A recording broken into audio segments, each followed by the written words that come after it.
नई बहू। अमृता की शादी को कई साल हो गए थे। सब बढ़िया था। छोटी बहू होते हुए भी वो बड़ी का हर फर्ज निभाती थी, क्योंकि बड़ी बहू तो आते ही अलग हो गई थी। अमृता के सास ससुर को हर काम के लिए अमृता की ज़रूरत लगती थी, फिर भी वो उसकी बुराई करना नहीं छोड़ते थे। और सबसे बड़ी बात, बुराई भी अक्सर उसके ही परिवार वालों से करते थे, जो अमृता को बचपन से जानते थे, या फिर अमृता की सहेलियों से, या खुद के मायके वालों से।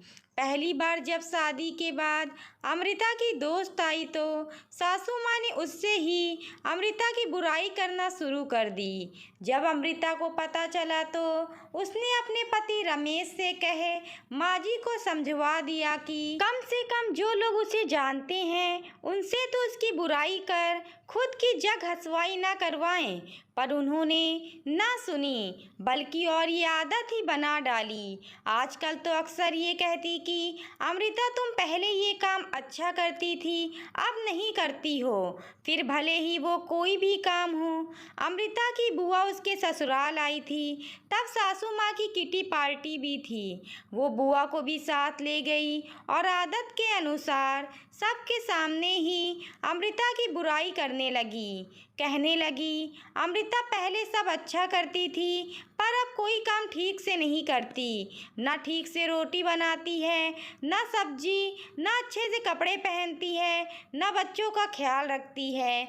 वो और कुछ बोलती इससे पहले ही अमृता की बुआ बोल पड़ी, लगता है ससुराल में आकर बिगड़ गई है, क्योंकि हमारे घर की तो वो बड़ी बेटी है और सारा घर और ऑफिस दोनों अच्छे से संभालती थी और बड़ों से लेकर बच्चों तक सभी का ध्यान भी रखती थी। आपके यहाँ आकर बिगड़ गई है। ऐसा कीजिए, महीने 2 महीने जमाई सा के साथ उसे मायके भेज दीजिए, हम सुधार कर भेज देंगे। अब अमृता की सासू माँ का मुंह देखने लायक था। उन्हें बोलने के लिए शब्द नहीं मिल रहे थे, तो बस फिर उठकर चली गई, ये कहकर कि आती हूँ, जरा कोई बुला रहा है। और अमृता की बुआ जी बस मुस्कुरा रही थी।